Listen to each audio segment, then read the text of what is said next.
الرحيم الحمد لله وصلى الله وسلم وبارك على عبده ورسوله نبينا محمد وعلى آله وصحبه ومن اهتدى بهديه واستنى بسنته إلى يوم الدين.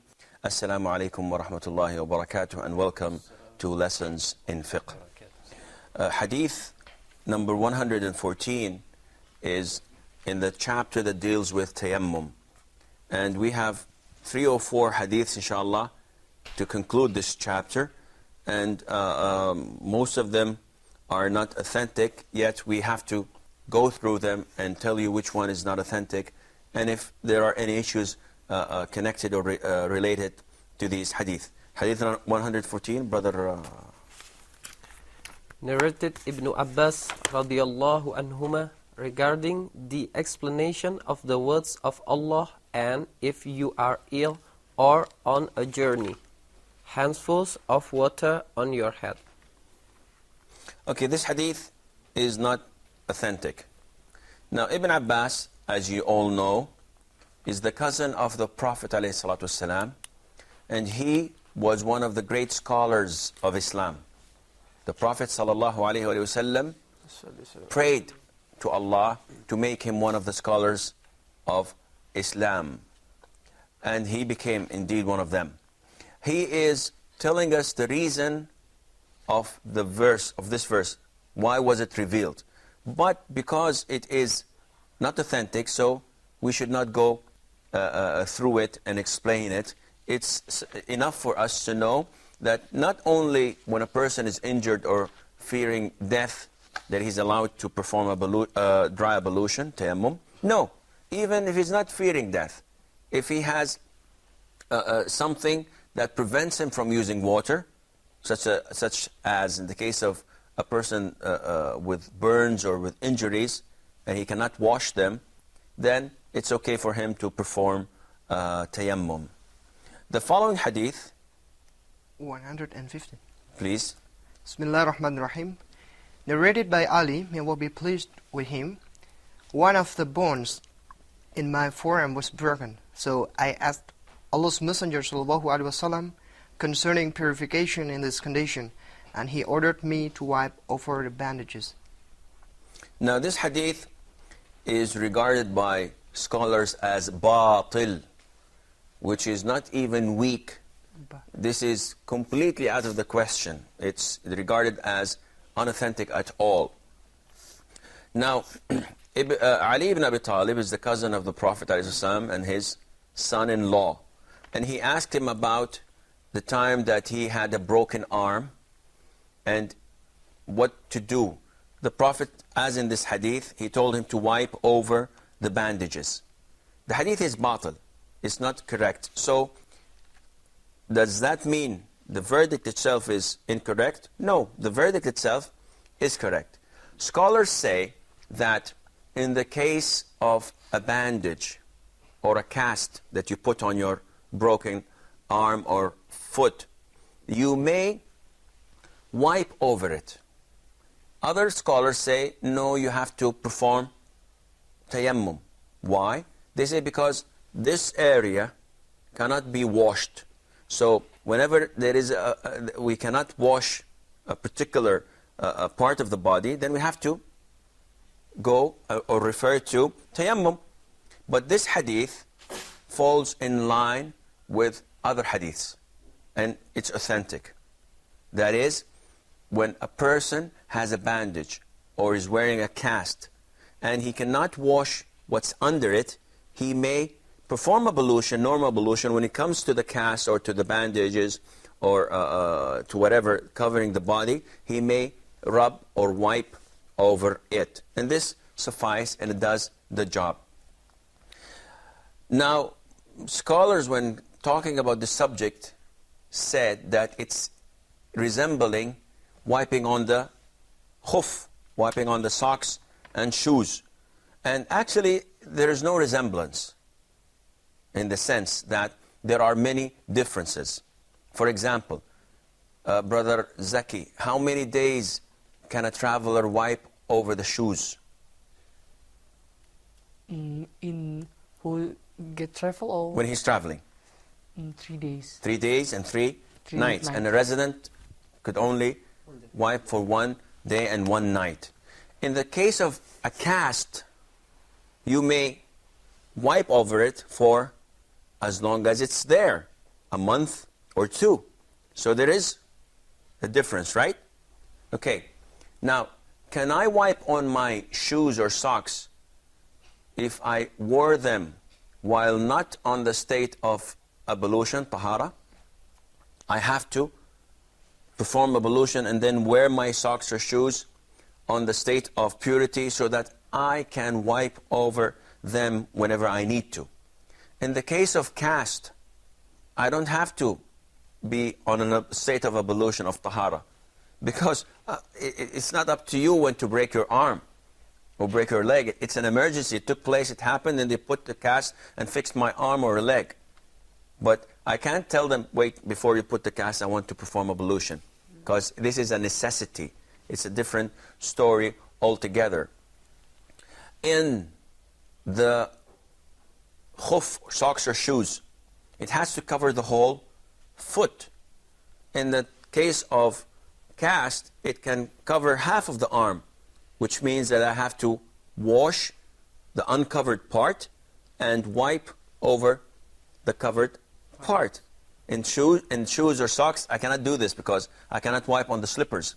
It has to cover the whole foot and so on. So the scholars say the hadith, though it's not authentic, but the verdict is correct because there are other hadiths that back it up. And this is what all Muslims used to do. You have a problem, you have a bandage, you have plasters, you have a cast on your arm or your foot. You have to do this instead of referring to tayammum. The following hadith, hadith number 116, Brother Mustafa. Narrated Jabir radiallahu anhu concerning the man who had sustained a wound in his head and took a bath and died. Allah's Messenger sallallahu alaihi wasallam said, it would have been sufficient for him to perform tayammum, then bind a bandage over the wound and wipe over it with wet hands, and then wash the rest of his body. Okay, this hadith is, scholars have different opinions regarding it.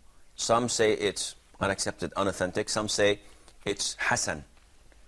And what appears to me, and Allah knows best, that the hadith is not authentic, because it tells us to do 3 things, which is tayammum, ablution, and wiping over the cast. And this cannot happen. It's either this, tayammum, or ablution and wiping.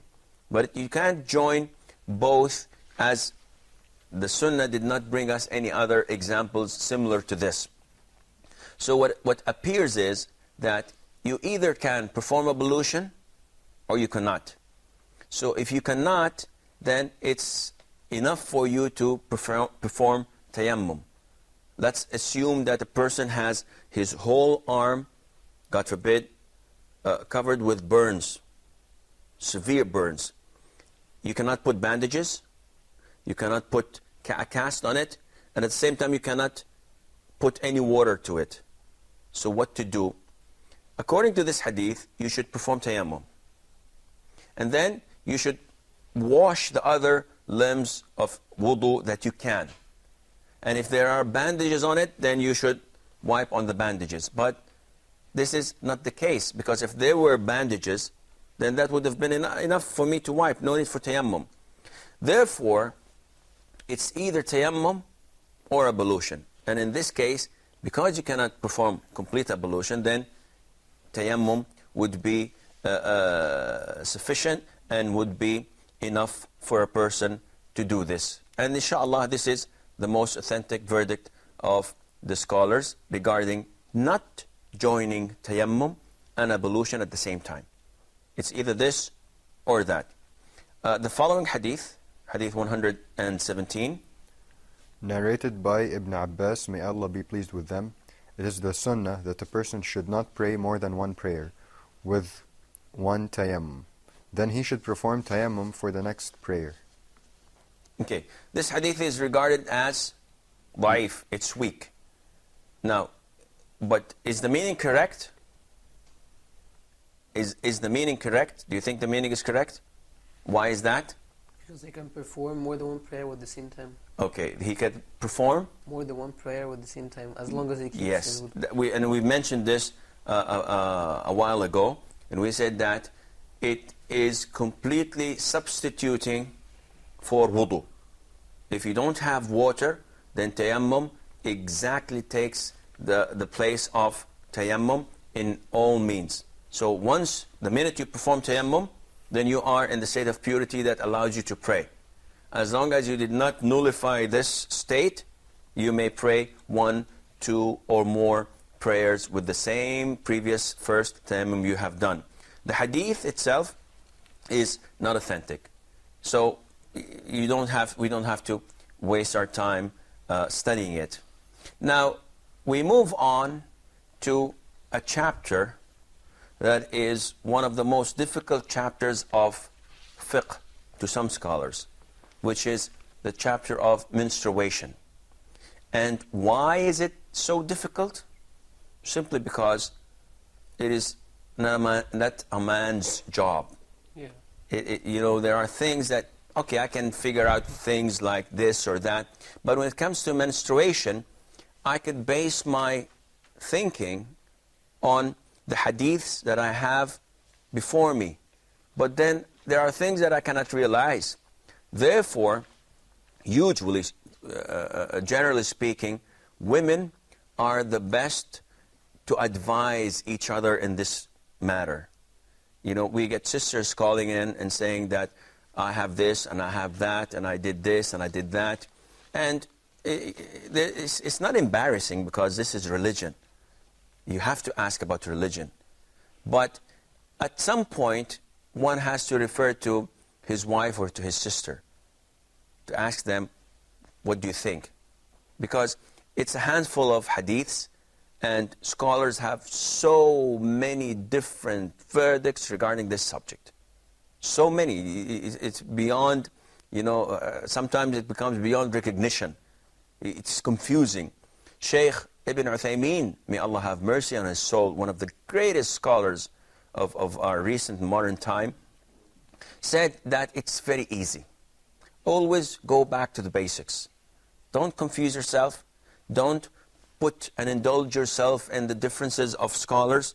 Just put the hadiths, look at them, try to understand them, and try to stem all the verdicts needed from them without going into details that, like they say, the devil is in the details. You put yourself with the details, you confuse yourself and confuse all the others with you. Put the 5 or 6 hadiths covering this issue, look into them, study in them, and then try to come with a verdict that fits all. We have a short break. Stay tuned, and we will be right back, inshallah.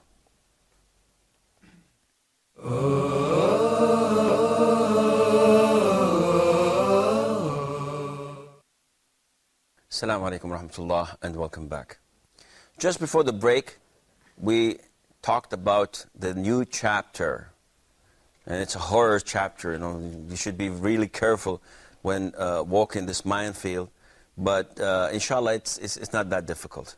Once we read the hadiths, we try to get all the knowledge from the hadiths and restrict and limit ourselves and thinking to the hadith, we have inshallah no problem. The chapter of menstruation.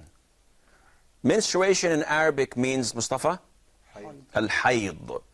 And originally, Hada al-Wadi, which means that the valley is flooded with water. It's running water. So, from this, scholars say that Hayd has to come in flow. It's not a drop or two. It has to come in flow. It has to come in large amounts. This is Hayd.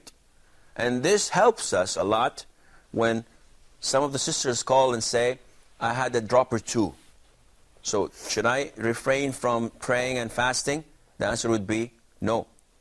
And this is the fatwa of Ibn Uthaymeen. May Allah have mercy on him. He says no, because al-hayd, menstruation, means to come with the flow. And if it doesn't, If it comes a drop or two, then this is not considered as hayd. Now, why do scholars mention the chapter that deals with menstruation after purity? Simply because it is considered to be one of the things that nullify wudu. And for you, as we said, that all that we've studied is connected to the second pillar of Islam, which is salat.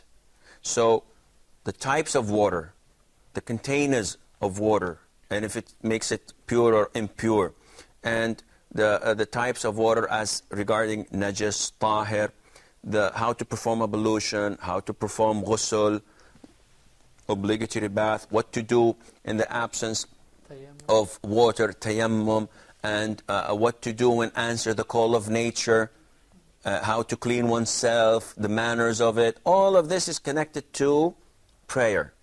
And of course, menstruation is also connected to prayer. But it's not connected only to prayer. There are so many issues regarding menstruation. Can we try and think of few? Just brainstorm. One. A man cannot have intercourse with his wife when she's... So this is marital relationship. There's no intercourse while a woman is having her monthly period. What else? No fasting? Fasting? No fasting. So they don't pray and they don't fast while having the monthly period. Reading a holy book? Raise your hand so that we would know exactly who to check. Rushdie. They forbid to touch and read Holy Quran. She is forbidden to touch and read the Holy Quran, but we've mentioned this 3-4 programs ago, and we said that this is an issue of dispute among scholars. Imam Sheikh Al-Albani says it's okay for her to touch it, as the evidence is not that strong. The hadith, لا يمس القرآن إلا طاهر, it is not that strong in implying that which tahir did he mean, alayhi salatu wassalam. So it's an issue of difference among scholars. Zaki? To... Okay, think of another one while we go to Abu Malik. Hajj or Umrah. Al-Hajj Tawaf. and Al-Umrah. This is not correct. A woman on her menstruation can perform pilgrimage, as in the hadith of Aisha. May Allah be pleased with her. He told her that a woman in her menstruation can do everything that a pilgrim does except for tawaf. So that's the only thing that she should refrain from, tawaf. But she goes to Mina, she goes to Arafah, she goes to Muzdalifah, she spends the night there, she goes and throws the stone on the 10th day of Eid, and she slaughters if she has sheep, she cuts her, makes the tahallul, but she does not perform tawaf. She doesn't enter the masjid. Umrah is true, because Umrah is made of tawaf and sa'i, and they have to be done inside the mosque, with the difference among scholars regarding sa'i. Is it inside or outside? But she cannot perform Umrah in this sense. Anything else, or should I'll give you what I have? Yes, Noor. so as you said that it's forbidden for her to go inside a mosque. Mm-hmm. Yes. That's true. It's forbidden for her to enter a mosque. Okay, there are a few things that I've listed here that where menstruation comes handy in the sense of Islamic law. So we've mentioned that she is forbidden to pray, she's forbidden to fast, she's forbidden to make tawaf around the Kaaba. She is, of course, there's an exception. In the case of if she is traveling, if she comes from Europe, for example, and today is her last day in Mecca, and she has to perform the pillar of Hajj, which is Tawaf al-Ifada.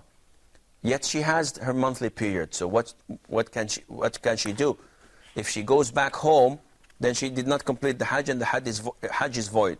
And if she stays, she cannot stay because she is related, and she's going with a convoy, and they have to leave the country at a certain particular time. This is a different case. Scholars say that this is an exception. She may perform tawaf while she has her menstruation and leaves. One of the issues related to a woman with menstruation is that tawaf al-wada' does not become obligatory on her. So if a woman performs everything for Hajj, and the only thing that is left for her to make the farewell tawaf, she is exempted and she is allowed to leave without any compensation on her side. She may not stay in the mosque, she may not have intercourse with her husband, she may not be divorced. So it is forbidden for a man to divorce his wife when she has a menstruation. She has to finish her menstruation, take a bath, make ghusl, and then once she is ready, before any intercourse, he may divorce her if he wishes. And this is a deterrent. Now, Islam tells you if you want to divorce your wife, you have to wait until she gets the monthly period, she's purified, then divorce her. Now, this is not the case. You know, when I want to divorce my wife, I hope she's not watching, whenever I want to divorce my wife, I want to divorce her because she's nagging. She's been nagging at my head. She's doing this. You should do that, do this. I'm angry with her. She's saying, you're not a man. And that triples my anger. She said, you're not doing this, you're not doing that. Then shaitan comes to me and I say, you are taliq. You are divorced. Divorce takes place. Islam tells you, wait. Cut. This is unacceptable. Yes. Why? She's aggravating me. She's on my temper. She says, no. Allah does not approve of this. Okay, what do you want me to do? I just want her to shut up. Say, well, you're in the wrong place. You're a man. Allah gave you the right to divorce. You should be responsible. So what should I do? Shut up and wait until she is pure from her menstruation. She doesn't have the period. Her period is about 2 weeks from now. So you have to wait. So you wait 2 weeks. She gets her period for a whole week. She's purified from her period. She takes a bath. She's ready for you. Now divorce her. Divorce her after 3 weeks? You're crazy? Who wants to divorce her? And you wanted to do that 3 weeks ago. That was 3 weeks ago. We were not on equal terms. We wasn't okay. Now everything is fine. And this is one of the great aspects of Islam. It teaches you how to control yourself. It tells you that shaitan comes and asks you to divorce her now. Allah tells you, do not do that. Wait. And if you wait half an hour, she comes running to you, you come running to her, you kiss and make up. That's it. But if you were to respond to your anger, you would have divorced her and then you would have had lots of divorcees worldwide. But alhamdulillah, Islam tells you no. She has to have her menstruation first, then she has to bathe and get herself pure and clean, and she's ready. Whether for you to have intercourse or whether you have to divorce her. Choice is yours. So again, also, you may not divorce a menstruation woman. The menstruation is good for us to know the iddah, the period after the divorce. Okay, divorce took place. I can remarry her again. She's still my wife until she has 3 menstruations. If she has 3 menstruations, then she is a stranger to me. She may marry again. I cannot marry her again unless I propose to her as if it's the first time for us. She becomes a total stranger. Menstruation gives us the verdict that there's no baby inside, because a pregnant woman usually does not menstruate. And there are so many things regarding menstruation. Among them is that menstruation usually, and generally speaking, it's about 6 to 7 days, average woman. This is normal thing, 6 to 7 days. 99% of women have it this long. And it comes once every month. That's why they call it the monthly period. But what month are we talking about? The lunar month or the Gregorian month? We're definitely talking about the lunar month. In Islam, everything is connected to the lunar month, such as fasting of Ramadan, such as the months of pilgrimage. Even the month itself. If someone says, there's another, there's an oath that I would fast a month, should we ask him to fast 31 days or 29 days or 30 days? No, the month is either 29 or 30 days. And this is the lunar month. And all the things that are connected with Islam depend entirely on lunar months. And this is one of also the beauty of Islam. If you're stranded in a desert, can you tell which month of the year you're in? No, impossible. You cannot. If you look at the sun, you look at the moon, is it June or July? I don't know. But, okay, if I'm in the middle of the month or in the beginning of the month or at the end of the month, I don't know. In Islam, lunar months, you're able to know the beginning of it every month by just looking at the moon. You see the crescent disappears, it's the end of the month, the crescent is born again, it's a new month, you can know when it's 13, 14, 15th, the middle of the month, and so on. I'm afraid that this is all the time we have for today's program. So inshallah, until we meet next time, fi amanillah, wassalamu alaikum wa rahmatullahi wa barakatuh.